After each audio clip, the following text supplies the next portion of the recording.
ఇవాళ ఇండియాలో గవర్నమెంటు నరేంద్ర మోడీ సర్కారు కానివ్వండి, తెలంగాణ రాష్ట్రంలో చంద్రశేఖరరావు సర్కారు ఎట్లా చేసిండ్రు, ఆయన సర్కారు తీరుగాలిపోయింది. ఏదైతే బడుగు బలహీన వర్గాల రైతుల పక్షాన ఇవాళ రేవంత్ రెడ్డి సర్కారు వచ్చిందంటే ఈ యాప్లు అంటే ఏంటిది?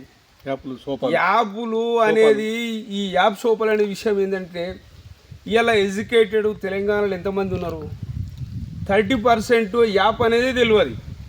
ఈ యాప్లు అనే దానికాడ లెక్కలు చూసి పిల్లలకు ఆలీలకు పోయే వరకు మనసంచులు అయిపోయింది. మాది భూషణరావుపేట, నా పేరు గడ్డన్ రాజేశ్వర్ రెడ్డి, ఖమ్మంపల్లి ప్రకాష్. విషయం ఏంటంటే మేము హెడ్ క్వార్టరు సొసైటీ కూడా ఉండి కూడా నేనేమో మొన్న కత్లాపూర్ పోయి ట్రాక్టర్లు అందుకొని ఉరుకుతూ పోయి ఆడదీసుకున్నాడు. ఇప్పుడు మావాడు యాప్ చేయాలంటే ఇక్కడ చింతకుంట గ్రామానికి పోడు 8 సంచులు 9 సంచులు ఈ ఎన్నిసార్లు యాపులు చేసుడు. ఆ భగవంతుడు కూడా నిరంకుశ చూపు ఉన్నది రైతుల పక్షాన. ఆ భగవంతుడు ఆనబడక మేము అట్లేడుస్తున్నాము. వర్షాలు లేక ఈ మందుల కొరకు ఇంత దారుణంగా అయితే మేము ఏం చేసుడు? ఒకటి గవర్నమెంట్ అనేది ఇక్కడ సెంటర్లో కానివ్వండి, రాష్ట్రంలో కానివ్వండి, దయచేసి ఎమ్మెల్యేలు అనేటోళ్ళు, ఎంపీలు అనేటోళ్ళు, ఎమ్మెల్సీలు అనేటోళ్ళు దయచేసి రేవంత్ రెడ్డి దృష్టికి తీసుకుపోయి కూడా ఈ అంత కేబినెట్ మినిస్టర్లు అంతా కలిసి నరేంద్ర మోడీ తీసుకుపోయి ఏం యాపులండి, మరి మేము ఇట్లా చేసుడు, వ్యవసాయం చేసుడా, మరి బందా, మరి ఏదన్నా ఒకటి చెప్పండి. ఈ యాపలు రేవంత్ రెడ్డి ప్రభుత్వం బంద్ చేయాలి. మొదలు చదువుకోని వాళ్ళు ఉన్నారు, అసలే చదువుకోని వాళ్ళు ఉన్నారు. ఇంకా ఇంకా ఇంకా 4 రోజులు అయితే రేవంత్ రెడ్డి చదువుకున్నోడే వ్యవసాయం చేయాలి అనేటట్టు ఉన్నాడు. ఎంత దారుణంగా ఉన్నదనంటే దారుణంగా ఉన్నది పరిస్థితి.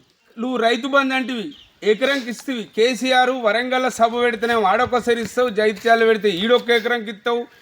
నీ రైతు బంధు లేదు, నీ రుణమాఫీ చక్కగా లేదు. ఎందుకు ఈ ప్రభుత్వం అనేది ఆటంగా సాధ్యం కాకుంటారే అమరసేన సునగంట రోసాయి ఉండే రాజశేఖర రెడ్డి చనిపోయినాక ముఖ్యమంత్రి, అరే భయ్ మీ తెలంగాణ లొల్లేద్దు, మనది ఈ ముఖ్యమంత్రి పదవి వద్దు అన్నాడు. ఆయన ఒక తెలివిగాళ్ళోడు, మాట వాళ్ళేడు. అరే భయ్ రేవంత్ రెడ్డి నీ దగ్గర ఆటం కాకుండా ఈ ముఖ్యమంత్రి పదవి కాదని రాజీనామా చేసాయి. ఇంకెవరైనా చేస్తారు. కొంచెం రైతుల పక్షాన మాత్రం దయచేసి దారుణం చేయకు అయ్యా, నీ దండం పెడతాం కానీ నీతో సాధ్యమైతే ఏయ్యూ, లేకుంటే దక్షిణమే రాజీనామా చేసాయి. ఊకే నీతో ఏమరుడు ఇప్పుడే మేము ఇత్తనం వేసుడు లేదు, అవి మొలక అటేడుసుడా, నీ మనసంచుల కొరకు దేశాలు పట్టుకొని తిరుగుడా. యాప్లు అనేది మాకేమో ఏయరప్పాయే, చేసే వరకేమో మనసంచులు అయిపోయాయి. దరిద్రం, మూర్ఖత్వం, కొంచెం దరిద్రం అనేది రైతుల పక్షాన దయచేసి మంచిగా చూడు.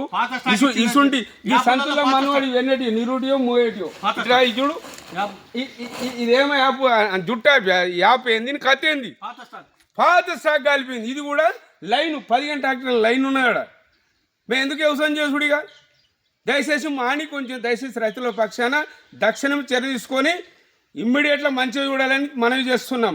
నువ్వు ఎట్లా ఉండవు, మళ్ళా నువ్వేమనుకుంటున్నావు నేనే పెద్ద, నేను ఇంకా 10 ఏళ్ళు ఉంటావు, ఈ గప్పలు కొట్టుడు బంద్ చేయి. కొంచెం రైతుల పక్షాన చూడు, బడుగు బలహీన వర్గాలలో చూడు. ఇంతకైనా ఎక్క కాదు.